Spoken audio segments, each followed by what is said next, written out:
করে সুপারিশ করে। যদি একবার এই কালাম অন্তরে ঢুকানো যায় এবং কালাম অনুযায়ী জীবন গড়ে তোলা যায়, আল্লাহ পাক এদেরকে দুনিয়াতেও বাদশাহী দান করেন, আখিরাতেও বাদশাহী দান করেন। শর্ত হলো কালাম অন্তরে থাকবে, কালাম অনুযায়ী জীবন গড়ে তুলবে। আমার শেখ মুর্শিদ শাইখুল ইসলাম আল্লামা তাকি উসমানী দামাত বারাকাতুহুর মুখে শুনেছি, আমাদের মাযহাবের ইমাম, ইমামদের ইমাম, দুনিয়াবাসীর ইমাম, সবচেয়ে বড় ইমাম, ইমাম আযম হযরত আবু হানিফা রাহিমাহুল্লাহ, তার সরাসরি ছাত্র হযরত আব্দুল্লাহ ইবনে মুবারক রাহিমাহুল্লাহ, খোরাসানের বাসিন্দা বাগদাদবাসীরা তাকে দাওয়াত করেছে বাগদাদ আসতে, তিনি আসতেছেন। তাকে এগিয়ে আনার জন্য বাগদাদ থেকে অসংখ্য মানুষ শহর ছেড়ে দূর পর্যন্ত এসে গেছে। বিশাল কাফেলা তাকে নিয়ে বাগদাদে প্রবেশ করল। তখন ক্ষমতায় ছিল খলিফাতুল মুসলিমিন হারুনুর রশিদ মরহুম, আব্বাসী খোলাফাদের মধ্যে সবচেয়ে প্রভাবশালী খলিফা, যার রাষ্ট্রের আয়তন ছিল 53 লক্ষ বর্গ মাইল। রাজপ্রাসাদের কিনারা দিয়ে কাফেলা হযরত আব্দুল্লাহ ইবনে মুবারক রাহিমাহুল্লাহু তাআলাকে নিয়ে চলছে। খলিফা হারুনুর রশিদ প্রাসাদের ভিতরে। রাজপ্রাসাদের কাছে গেলে হযরতের হাসি এসে যায়। হাসি আসলে হাসি দাতার জন্য আলহামদুলিল্লাহ বলা সুন্নত। কথায় কথা আসে, সুন্নতের উপর আমল করলে যে শুধু দুনিয়াতে উপকৃত হওয়া যায় তা নয়, আখিরাতে হওয়া যায়। আবার শুধু আখিরাতে যে হওয়া যায় তা নয়, দুনিয়াতে হওয়া যায়। আমার মেজো ভাই বড় ডাক্তার, প্রফেসর, উনি একদিন শুনাইলেন ইউরোপের এক খ্রিস্টান ডাক্তারের ইসলাম গ্রহণের ঘটনা। ডাক্তার মুসলমানদের হাসি নিয়ে গবেষণা করছিলেন যে হাসি দিলে এরা আলহামদুলিল্লাহ কেন পড়ে। কোন সুসংবাদ তাদের কানে পড়লে মুসলমানেরা পড়ে আলহামদুলিল্লাহ। হাসির মধ্যে কিসের সুসংবাদ? গবেষণা করতে করতে মূল তথ্য উদ্ঘাটন করে ফেললেন। সাধারণত আমরা হাসি দিতে গেলে একসাথে দুইটি হাসি দিই। তার মেশিনে ধরা পড়েছে এক একটি হাসির সাথে কমাস কম 3000 রোগ জীবাণু বেরিয়ে যায়। দুই হাসিতে 6000। তো ডাক্তারের ভিজিটবিহীন ওষুধ সেবন করা ব্যতীত বিনা খরচে মুফতে 6000 রোগ জীবাণু বেরিয়ে যাওয়া কত বড় সুসংবাদ। এই জন্যই তো মুসলমানরা হাসির পরে আলহামদুলিল্লাহ পড়ে। গবেষণা এখনো শেষ হয়নি, আর একটু বাকি আছে। বাকির কথায় কথা মনে পড়ে। এক ভণ্ড পীর তার মুরিদ স্বপ্ন দেখতেছে, মুরিদের আঙ্গুল দিয়ে গু বেরিয়ে আসতেছে, গু, আর তার পীরের আঙ্গুল দিয়ে মধু প্রবাহিত হচ্ছে। এর পাশাপাশি এও দেখতেছে মুরিদের গুওয়ালা আঙ্গুল পীরের মুখের ভিতরে, পীর শুধু গু খাইতেছে, আর পীরের মধুওয়ালা আঙ্গুল মুরিদের মুখের ভিতরে, মুরিদ মধু চুষতেছে। স্বপ্ন দেখে গেছে পীরের দরবারে, গিয়ে বলছে, বাবা আপনাকে নিয়ে একটি আশ্চর্যতম স্বপ্ন দেখলাম, ব্যাখ্যা জানার জন্য এসেছি। বাবা বলো কি স্বপ্ন? স্বপ্ন দেখলাম আমার আঙ্গুল দিয়ে গু বেরিয়ে আসতেছে আর আপনার আঙ্গুল মোবারক দিয়ে মধু প্রবাহিত হচ্ছে। শুনে মাত্র বাবা বলেন, মাশাআল্লাহ, বড় মোবারক স্বপ্ন, বরকতময় স্বপ্ন। আমি তো বিশ্ব অলি, সুফি সম্রাট, আমার আঙ্গুল দিয়ে মধু বের হবে না তো কি হবে? তুমি গুনাহগার মুরিদ, তোমার আঙ্গুল দিয়ে গু বের হবে না তো শরবত বের হবে? মুরিদ বলে, বাবা স্বপ্ন তো আর একটু বাকি আছে। তাড়াতাড়ি বলো, এটা আরো মোবারক হইতে পারে। জি বাবা, আরো মোবারক হইতে পারে, তাড়াতাড়ি বলো। বাকি অংশ হলো দেখতেছে আমার গুওয়ালা আঙ্গুল আপনার মুখের ভিতরে, আপনি গু খাইতেছেন, আপনার মধুওয়ালা আঙ্গুল আমার মুখের ভিতরে, আমি মধু চুষতেছি। বাবা বলে, বেয়াদব, বাইরে এখান থেকে। উল্টা পাল্টা স্বপ্ন এখানে এসেছে। একটু আগে বললেন মোবারক স্বপ্ন, এখন বেয়াদব হইলেন। আসলে স্বপ্ন ছিল সত্য। বাবা তো বন্ড, পীর মুরিদের নাম দিয়ে দুনিয়া কামানো, গু খাওয়া উদ্দেশ্য, তাই দেখে গু খায়। আর মুরিদ বেচারা সাদা সিধে মানুষ, সে গেছে দিন পাওয়ার জন্য, তাই দেখে মধু চুষে। তো ডাক্তারেরও গবেষণা আর একটু বাকি আছে। ডাক্তার চিন্তা করুন, এই গবেষণার যোগ্যতা অর্জন করতে প্রাইমারি স্কুল থেকে নিয়ে মেডিকেল কলেজ পর্যন্ত অন্তত 20টি বছর আমাকে লেখাপড়া করতে হয়েছে। কত মেশিন আমাকে ব্যবহার করতে হয়েছে। মুসলমানদের নবী তো 20 সেকেন্ডও কারো কাছে লেখাপড়া করেননি। ওই যুগ তো বিজ্ঞানের যুগ ছিল না, কোনো মেশিন তিনি ব্যবহার করতে পারেননি।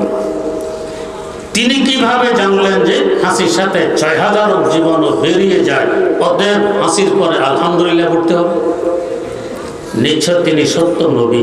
আল্লাহ পাক জানাইছেন বিদায় জেনে শুনে উম্মতকে তালিম দিয়ে গেছেন। অতএব এমন দিন সত্য না হলে কোন দিন সত্য হবে? ডাক্তার একা না, সপরিবারে ইসলাম গ্রহণ করে মুসলমান হয়ে গেছে। হযরত আব্দুল্লাহ ইবনে মুবারক রাহিমাহুল্লাহ হাসি এসে গেছে, আলহামদুলিল্লাহ পড়েছেন। বিশাল কাফেলা জোরসোরে জবাব দিয়েছে ইয়ারহামুকাল্লাহ বলে। হাসিদাতার জবানে যে আলহামদুলিল্লাহ শুনতে পাবে, তার জন্য হাসিদাতাকে শুনিয়ে ইয়ারহামুকাল্লাহ বলা হলো ওয়াজিব। জোরসোরে ইয়ারহামুকাল্লাহ বলেছে, বিকট একটি শব্দ সৃষ্টি হয়। খলিফা হারুন রাজপ্রাসাদে বিকট শব্দ শুনতে পেয়ে আতঙ্কিত হয়ে পড়লেন। কারা মিছিল নিয়ে এসেছে আমার ক্ষমতা কেড়ে নেওয়ার জন্য।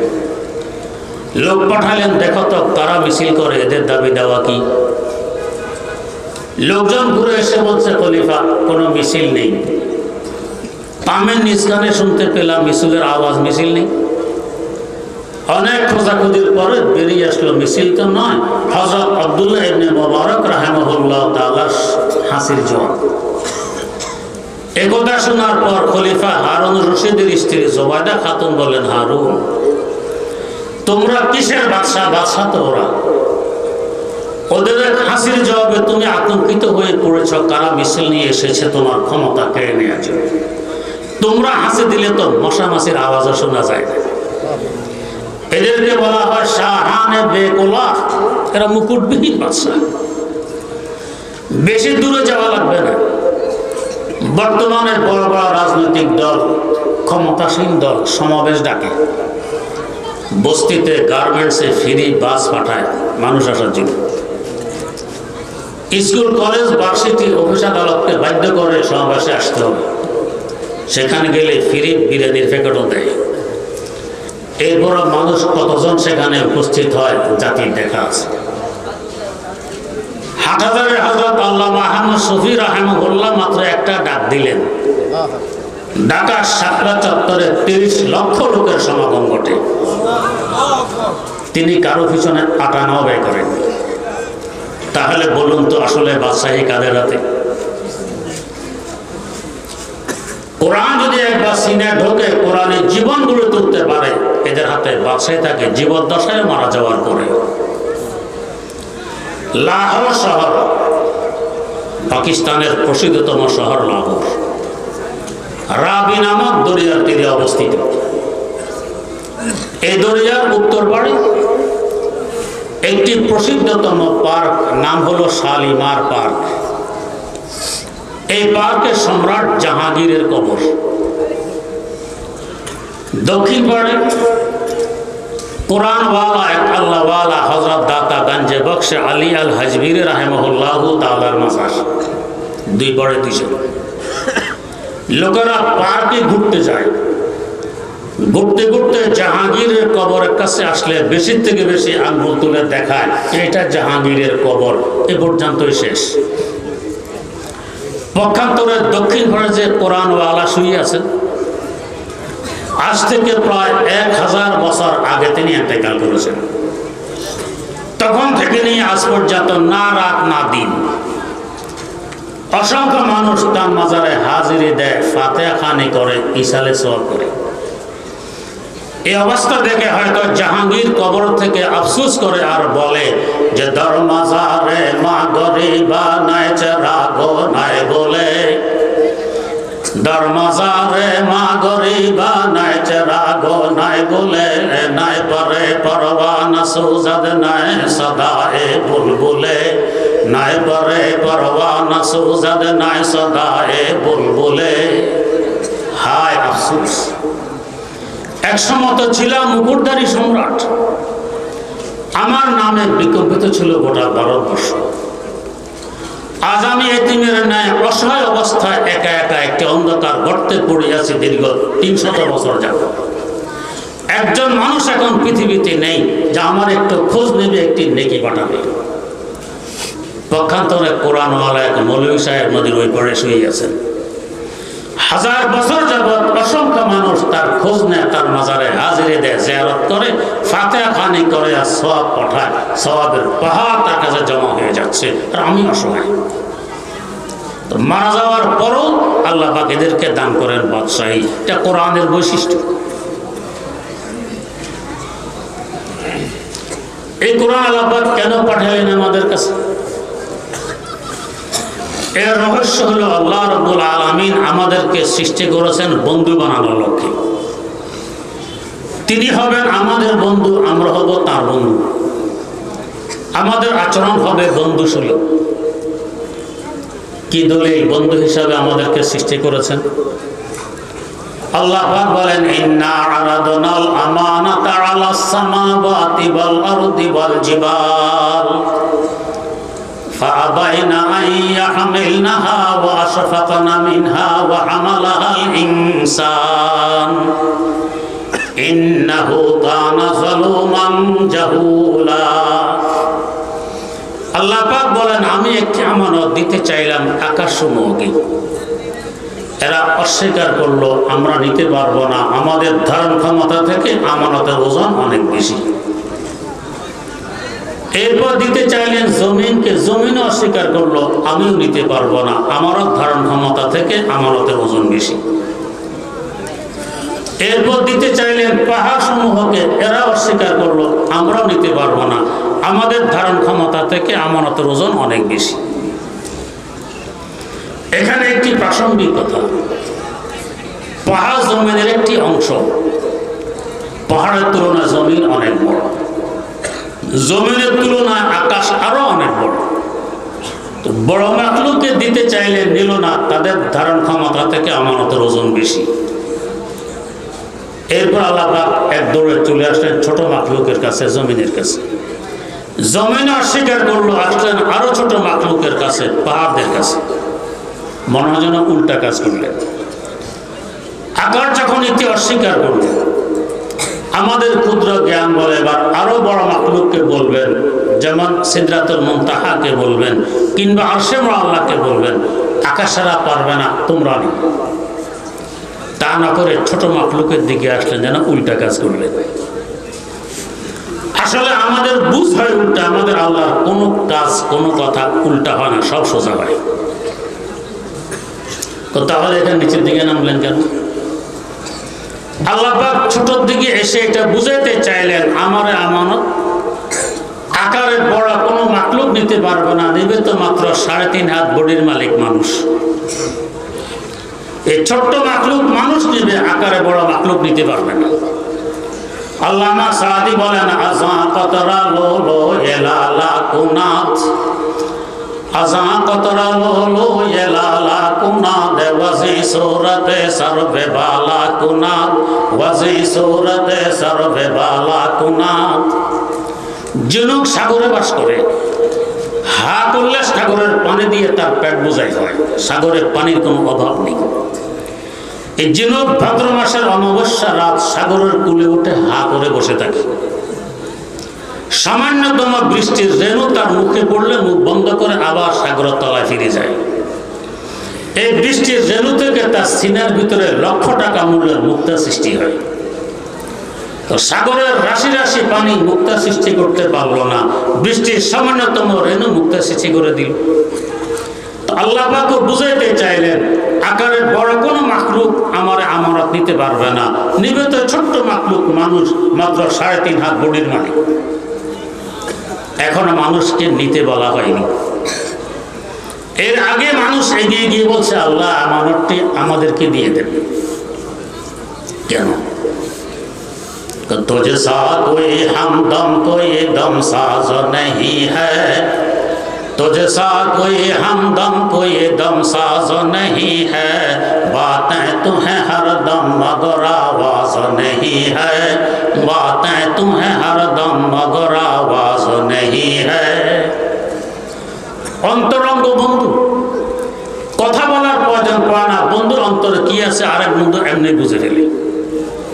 মানুষ তো বুঝতেছে আমানত তো আমাদের জন্য, দেরি করলে লাভ কি, আগে চেয়ে নি। আল্লাহ পাক দিয়ে দিলেন। যদি কেউ না নিত, দিতে চাইলেন কেউ নিল না, বেইজ্জতি হতো। মানুষ নিয়ে ইজ্জত রাখলো। এখন বলার দরকার ছিল মোবারকবাদ। এখানেও যেন উল্টা কাজ করলেন, মারাত্মকতম 2টি গালি শুনিয়ে দিলেন। ইন্নাহু কানা যালুমান জাহুলা। এরা বড় জালেম, বড় জাহিল। গালি খাওয়ার পর সব মাখলুক খুশি, আশরাফুল মাখলুকাত গালি খেয়েছে। কিন্তু গালি খেয়ে মানুষ এদের থেকে আরো বেশি খুশি। আশ্চর্য ব্যাপার, গালি খাওয়ার পরে কান্নাকাটি করার কথা, খুশি কেন? অন্য মাখলুক খুশি হলে মানুষ বেজার হবে, মানুষ খুশি হলে অন্য মাখলুক বেজার হবে, উভয় গ্রুপ খুশি। এটা বোঝার জন্য ছোট্ট একটি ঘটনা বুঝি।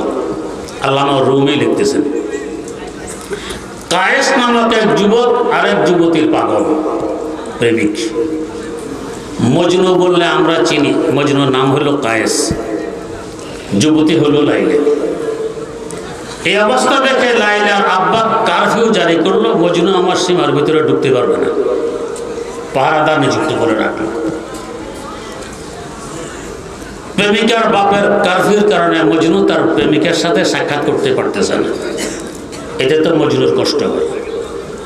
লাইলার কষ্ট মজনু থেকে অনেক বেশি। কারণ প্রেমের জন্য আগে প্রেমাস্পদের অন্তরে নেয়, ওই প্রেমের আকর্ষণে প্রেমিক তার দিকে দাবিত হয়, আকর্ষিত হয়। ইশকে আউয়াল দর দিলে মাশুকে পয়দা মিশাওয়াত, ইশকে আউয়াল দর দিলে মাশুকে পয়দা মিশাওয়াত, তানা সুজাদ শমে কায় পরওয়ানা শায়দা মিশাওয়াত। দেখো, মোমবাতি জ্বালাইলে চতুর্দিক থেকে অসংখ্য পোকামাকড় এসে জাপ দেয় আগুনে। এরা বাতির আশেকার প্রেমিক। এরা কখন বাতির প্রেমিক হয়েছে? যখন মোমের মাথায় প্রেমের আগুন জ্বলেছে তখন। যতক্ষণ মোমের মাথায় প্রেমের আগুন জ্বলেনি, পোকাগুলো এদিকে তাকা যাও দেখেনি। এদিকে আবার এই পোকাগুলো আগুনে জাপ দিয়ে হাত পা তরফাকা জ্বালিয়ে ফেলেছে, কষ্ট হয়। আগামী দিন সকালে এসে দেখবেন এরা গড়াগড়ি খায়, তরফাকা নেই, হাত পা নেই। তারপরও দৈহিক অস্তিত্ব আছে, কিন্তু মোমের তার অস্তিত্বের বিলীন হয়ে গেছে। তাহলে বোঝা গেল কষ্ট বেশি কার? প্রেমাস্পদের। जो जलाता है किसी को वो भी जलता है जरूर, जो जलाता है किसी को वो भी जलता है जरूर, शम्र भी जल जाती है परवाना जल जाने के बाद, शम्र भी जल जाती है परवाना जल जाने के बाद। तो লাইলার কষ্ট আরো বেশি। তাই তার সাক্ষাতের ব্যবস্থা লাইলা করেছে, মজনু করতে পারেনি। কিভাবে করলো? লাইলা ঘোষণা দিল, অমুক দিন আমি আমার স্বহস্তে ফকিরদেরকে ভিক্ষা দিব। উদ্দেশ্য কিন্তু গরিবের সাহায্য নয়, উদ্দেশ্য নিজের স্বার্থ উদ্ধার। লাইলা কথা বুঝে আমার ঘোষণা আমার প্রেমিক মজনুর কানেও পৌঁছবে। ফকিরের বেশভূষা নিয়ে ফকির সেজে এসে আমার সামনে আসতে পারবে। পাহারাদাররা তো পাহারাদারি করে মজনুর, এখন তো সে ফকির। এক বাহানায় আমার প্রেমিকের সাথে সাক্ষাৎ করবে। যেমন আমাদের দেশের বিভিন্ন এনজিও সুন্দর সুন্দর শিরোনাম নিয়ে আসে, দারিদ্রতা বিমোচন করে, গরিবের সাহায্য করে। আসলে উদ্দেশ্য গরিবের সাহায্য। আমাদের সম্পদ কেড়ে নেওয়ার পাশাপাশি আমল এবং ঈমান কেড়ে নেওয়া তাদের উদ্দেশ্য। তাই দেখা গেছে একই র্যাঙ্কের চাকরি আমাদের দেশের এক ব্যক্তি করে, আর যে দেশের এনজিও ওই দেশেরও একজনে করে। আমাদের দেশের লোকটির বেতন যদি হয় 20,000, ওদের দেশের লোকের বেতন হয় 1,20,000, এত ব্যবধান।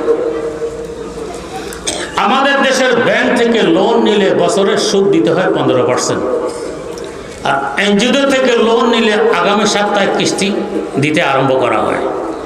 বছর শেষে হিসাব করলে দেখা যায় 150% সুদ তারা নিয়ে গেছে। দিল 100 টাকা, নিয়ে গেল 150 টাকা, মোট নিল 250 টাকা। তো দেওয়া বেশি না নেওয়া বেশি? নেওয়া বেশি। তো শিরোনাম একরকম, উদ্দেশ্য আরেকটি। তো লাইলা শিরোনাম ফকিরদেরকে ভিক্ষা দিবে, উদ্দেশ্য কিন্তু প্রেমিকের সাথে সাক্ষাৎ করবে। ঠিকই নির্দিষ্ট তারিখে ফকিরেরা লাইন ধরেছে লাইলার স্বহস্তে ভিক্ষা পাবে। লাইনের ভিতরে মজনু আছে। आई लैला और सबों को कुछ दिया, हाथ से मजनू का कासा ले लिया।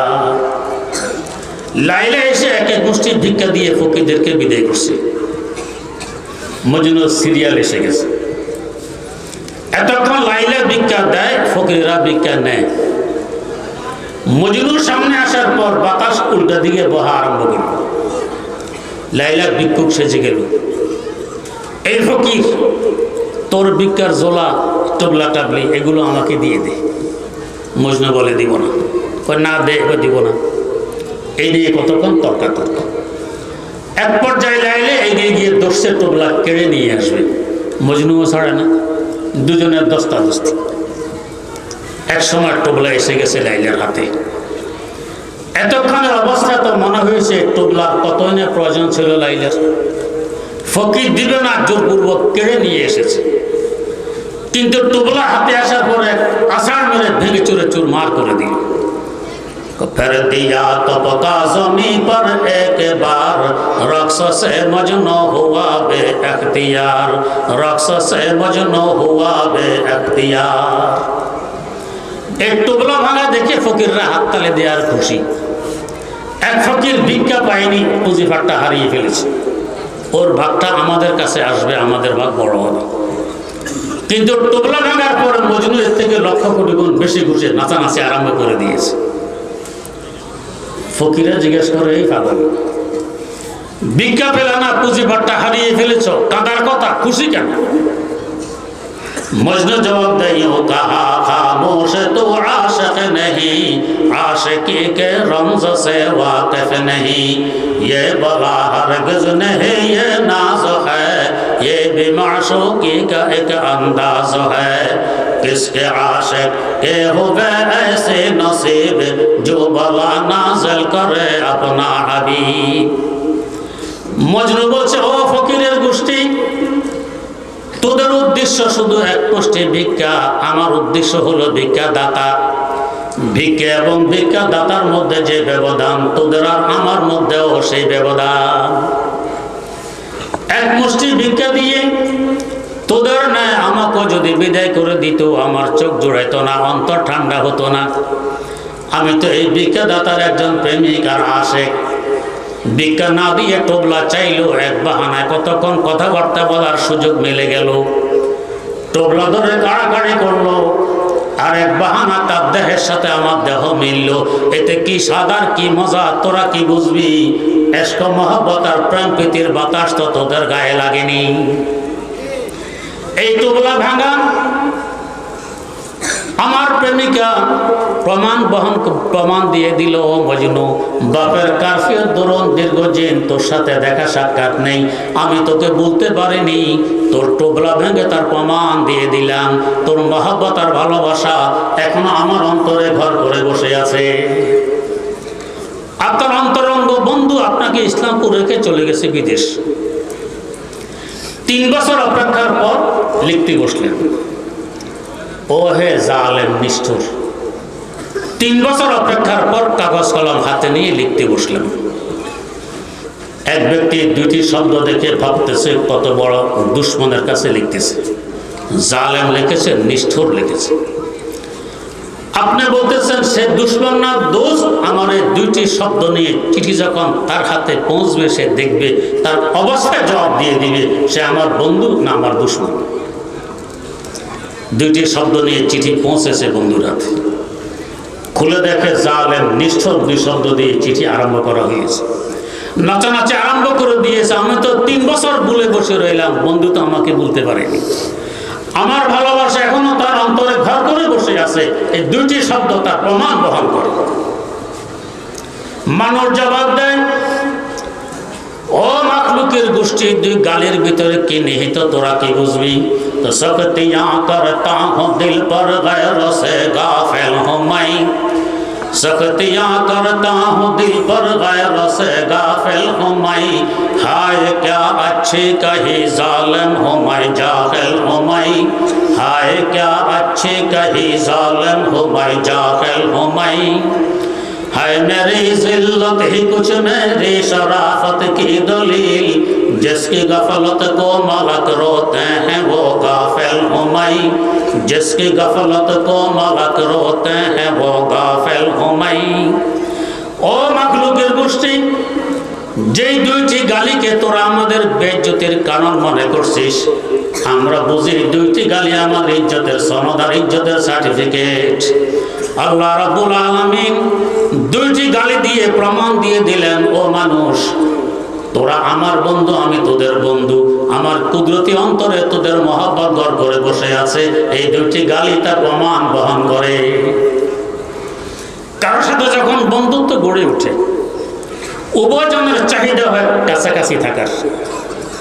বন্ধু, তুমি যদি ইসলামপুর থাকো আমাকে ইসলামপুর রাখবে, তুমি যদি চিটাগাং চলে যাও আমাকে চিটাগাং নিয়ে যাবে। আল্লাহ রাব্বুল আলামিন সে বন্ধুত্বের দাবি পূরণের লক্ষ্যে আমাদের থাকার ব্যবস্থা করে দিলেন জান্নাতে। তাফসীরে রুহুল মাআনিতে উল্লেখ আছে, আমাদের জান্নাতের ছাদ এবং আরশে মাওলার তলা হলো এক। দোতলা বিল্ডিং, নিচতলার ছাদ আর উপরের তলার তলা এক। আল্লাহ পাক যেন আমাদেরকে তার কুদরতি কদমের নিচে থাকার ব্যবস্থা করে দিলেন। আর কত কাছে রাখবেন? তো এখন যা আবার দূরে সরাই দিলেন। এর রহস্য হলো, বন্ধু যদি সবসময় বন্ধুর বগলে বগলে ঘুরে, কাছে থাকার স্বাদ বোঝে না, মিলনের মজা বোঝে না। হ্যাঁ, বিচ্ছেদ বেদনা সহ্য করার পর যখন পুনরায় মিলন ঘটে, তখন বুঝে আসে কাছে থাকার স্বাদ কত, মিলনের আর দিদারের মজা কত। আল্লাহ পাক যেন জানায় দিলেন, বন্ধুরা, সব সময় যদি আমার কুদরতি কদমের নিচে জান্নাতে থাকতে থাকো, কাছে থাকার স্বাদ বুঝবে না, মিলনের মজা বুঝবে না, দিদারের স্বাদ কত বুঝে আসবে না। যাও, দুনিয়ার সফরে পাঠিয়ে দিলাম, বিচ্ছেদ যন্ত্রণা সহ্য করে পুনরায় যখন আবার আমার কাছে আসবে তোমার বাপের বাড়ি জান্নাতে, আমি বন্ধুর দিদার লাভ করবে, তখন বুঝবে দিদারের মজা কত, কাছে থাকার স্বাদ কত। পাশাপাশি জানায় দিলেন, বন্ধুরা, দুনিয়ার সফরে লক্ষ কোটি বছর অতিবাহিত হতে পারে, দীর্ঘ সময় আমি তোদেরকে ভুলে বসে থাকবো এমন নিষ্ঠুর বন্ধু আমি নই, আমি রহমানুর রহিম।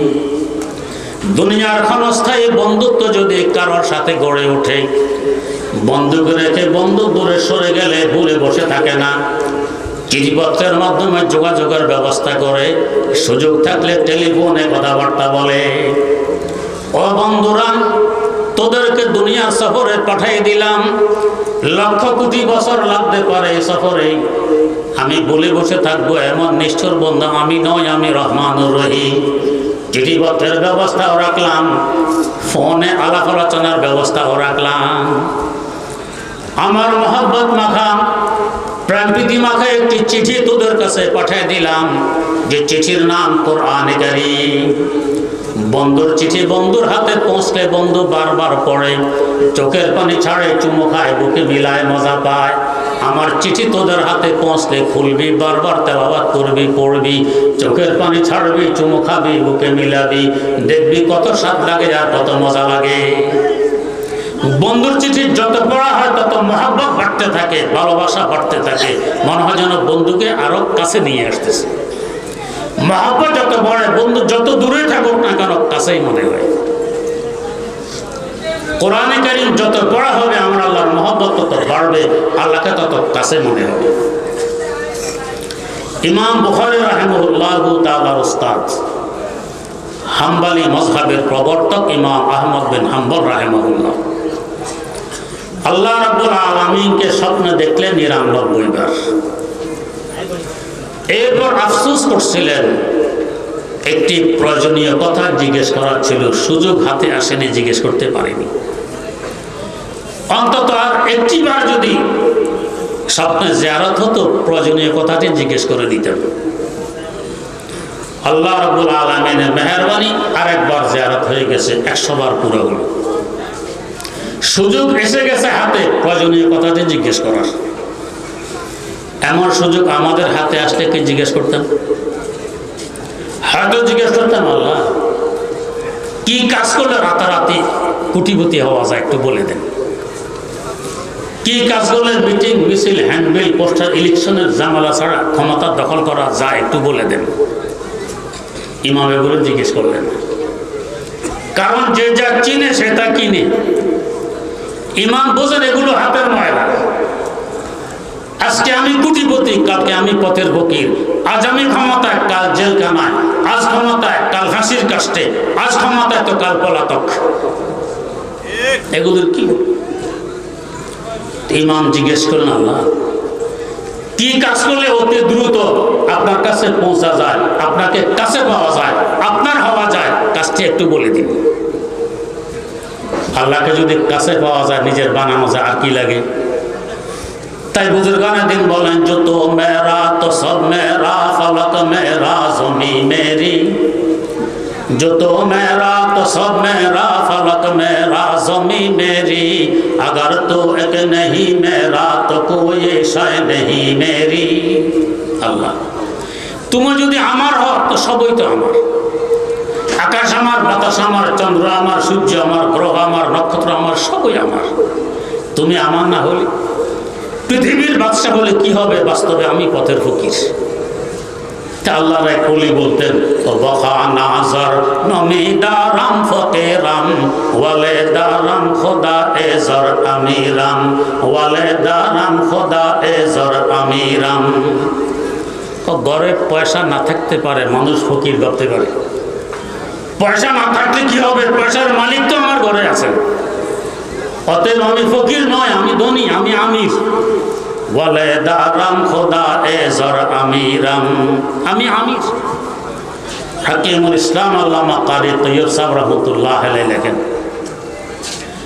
আল্লাহর এক ওলি যমুনা নদীর কিনারে বসবাস করতেন, নদীর তীরে। একটি নড়বড়ে ঝুপড়ি, উনি আর ওনার স্ত্রী এখানে থাকেন। বুজুর্গের নাম ছিল শাহদৌলা। একদিন জোরে সোরে তুফান আরম্ভ, ঝুপড়ি যেন এখনই পড়ে যাবে। উনি স্থির আল্লাহ বিল্লাহ মগ্ন।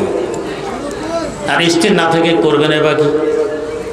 তাদের তো অবস্থা হলো কি, আমি যার গোলাম, আমার থাকা খাওয়া পড়া সব তার দায়িত্বে। এটা আমার চিন্তা না, আমার চিন্তা তার গোলামি করা। তাদের শান হলো কারে সাজে মা বা ফিকরে কারে মাস, ফিকরে মা দরকার মা আজারে মাস, ফিকরে মা দরকার মা আজারে মাস। স্ত্রী বারবার এসে যন্ত্রণা দেয়, আরে মাথা গোজার ঠাই একটি মাত্র ঝুপড়ি, বাতাসে উড়িয়ে নিয়ে যাচ্ছে, আপনি চুপচাপ বসে আছেন, কি করবো? বাঁশ বসলে একটু ঠেকা ঠোকা দেন। স্ত্রীর যন্ত্রণার বাঁশ নিয়ে বেরিয়ে যেদিক থেকে তুফান ঠেলতেছিল, উনিও সেদিক থেকে বাঁশ লাগিয়ে ঠেলা আরম্ভ করছেন। তুফানও ঠেলে, উনিও ঠেলেন। এই অবস্থা দেখে স্ত্রী বলছে, আরে আপনার বুদ্ধি শুদ্ধি কোথায় বিদায় নিয়ে গেছে? কি তুফানও ঠেলে, আপনিও ঠেলেন। আধা ঘন্টা পর যদি যুক্তি পড়তো, এখন তো আধা ঘন্টা আগেই পড়বে। কিন্তু কী করবো? উল্টা দিক থেকে বাঁশ লাগাইয়ে ঠেলুন। আমি আমার আল্লাহর সাথে হাত ধরবো? আমার আল্লাহ যেদিকে শাহদৌলা সেদিকে, আমার আল্লাহ যেদিকে শাহদৌলা সেদিকে বলতেছেন আর ঠেলতেছেন। আশেপাশের ঘর বাড়ি তো মেসমার হয়ে গেছে, শাহদৌলা নরবর ঝুপড়ির কিছুই ঘটল না। তাহলে বলেন তো বাস্তবে আমির কে? বকা নাজর নমিদারাম ফকিরাম ওয়ালে দারাম খোদা এজর আমিরাম, ওয়ালে দারাম খোদা এজর আমিরাম। ইমাম কারকি রাহমাহুল্লাহ তাআলা, মারুফে কারকি রাহমাহুল্লাহ তাআলাকে জিজ্ঞেস করা হলো, কেমন আছেন? আরে যার মত অনুযায়ী পুরা সৃষ্টি জগৎ চলে, তার সুখ শান্তির কোনো ইয়ত্তা আছে? ও বলেন কি আপনার মত অনুযায়ী সৃষ্টি জগৎ চলে? কয় হ। এত বড় দাবি তো পয়গম্বরের পক্ষ করা সম্ভব না, দাবি করতেছেন? এখনো বলি মানে আমি আমার মতকে আমার আল্লাহর মতের আনুগত্যশীল বানাই রেখেছি। আমার আল্লাহর যে মত আমারও সেই মত, তো আমার মতেই তো চলে, আমার সুখ শান্তির কোনো শেষ আছে? তো ইমাম আহমদ বিন হাম্বল জিজ্ঞেস করলেন, আল্লাহ কি কাজ করলে আপনাকে আমার বানানো যায়, আপনার নৈকট্য লাভ করা যায়, কাজটা একটু জানতে চাই। ক্বালা বিতিলাওয়াতি কালামি, ইমাম আমার কালাম তেলাওয়াতের মাধ্যমে অতি সহজে আমাকে তোমার বানানো যাবে, আমার নৈকট্য লাভ করা যাবে। কেন? মহব্বত মাখা চিঠি, ভালোবাসা মাখা চিঠি যত পড়বে তত তার কাছে গোনাবে।